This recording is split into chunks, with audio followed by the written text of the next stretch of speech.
Hi everyone, thanks for stopping by and returning to the old world. Today, stuff what I painted. Stuff from September 2022. I do apologise in advance if the lighting's a little poor. The days are starting to draw in here in the UK and the lighting in the room I'm filming in isn't fantastic, but we'll see what we can do. For those of you who have been following this series, thank you very much for coming back. Do really appreciate it, and we will be seeing some stuff that is familiar but also some stuff that's less familiar. What do I mean? Well, at the end of August I decided that's it, no more models, no more new models. I'm going to focus on just getting the things done that I need to hit my goals. For those of you who are interested in that and haven't heard about my goals before, do check out my video on Wargames resolutions. So, decided no more models. What would I do in these circumstances? Well, obviously the first thing I did was I rushed out and bought a new box of models. Wonderful idea, return to the old world. Brilliant. Why? Well, I decided that for future 40k events, on the ad hoc ones that I go to, I did need something a bit more competitive. Now I know that the choice of missions tend to be quite combat heavy and they tend to offer the opportunity to nab early objectives. So I wanted to go for a strong secondary force, which I'm thinking maybe the orcs would be quite good with things like get the good bits.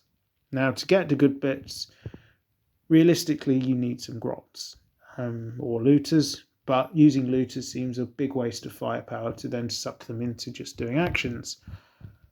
So I went and I bought some grots. Now I've been playing orcs since 4th ed with some breaks.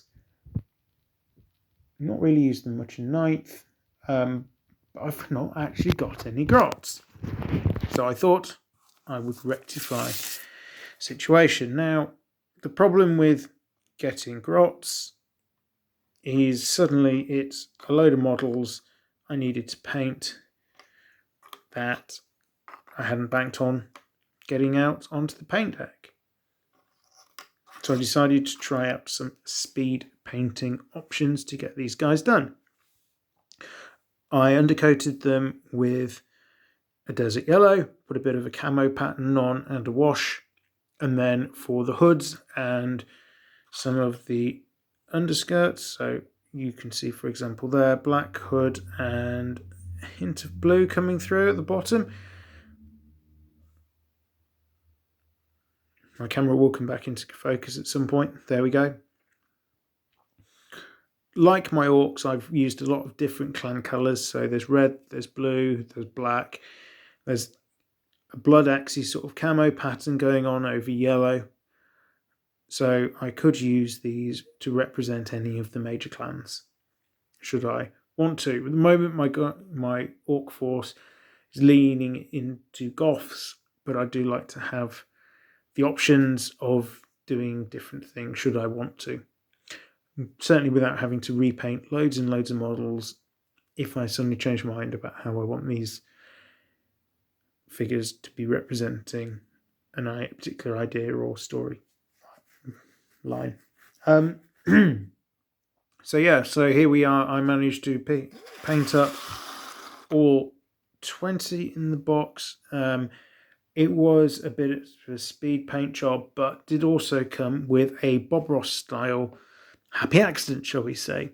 So I decided I wanted a fairly swift and easy skin tone and lent into using contrast paints. I don't use contrast very often. Thought this would be a good opportunity to do so. Undercoated the skin of the models with Wraithbone and then started applying what I thought was Orcshade Hide or whatever it's called, the green orky flesh one. I'd actually grabbed BL10 Shade and that produced a really pale, bleached, sickly looking goblin. I think this is one just here. Having realised my mistake, I then finished off the unit with the colour I intended to use, but rather than overpaint the ones I'd done already and then try and go back to the colour scheme I'd intended, realised that actually the mix of flesh tones worked quite nicely and really showed these really to be the underfed, unlucky, underfoot grots that they are. So kept with actually then when I did my second unit, doing a mixture of skin tones there as well. Hopefully giving a little bit of variety and a nice bit of an effect. So that's it for the new stuff. What about the things that will be a little bit more familiar? Well, I've done another 5 dwarves from my Oathmark Heavy Infantry. As always, definitely pleased with the way they've come out, but what you'll notice that is slightly different is the drums. I've spoken before about how this particular set, which is produced by North Star,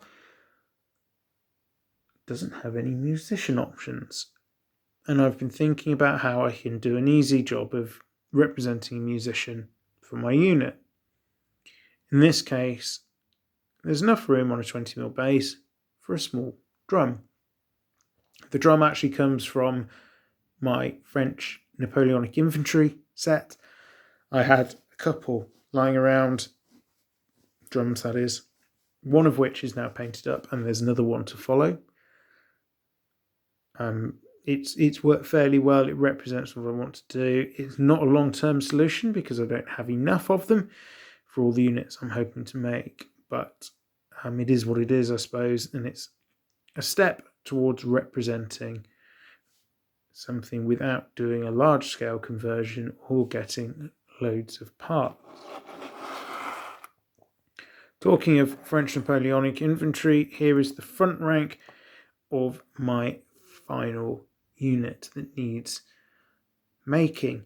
Unit again by Victrix, and the flag actually comes from the earlier French, the more revolutionary looking chaps that Victrix make, mainly because they didn't get the insert in this particular box, so I'm making do with what I've got.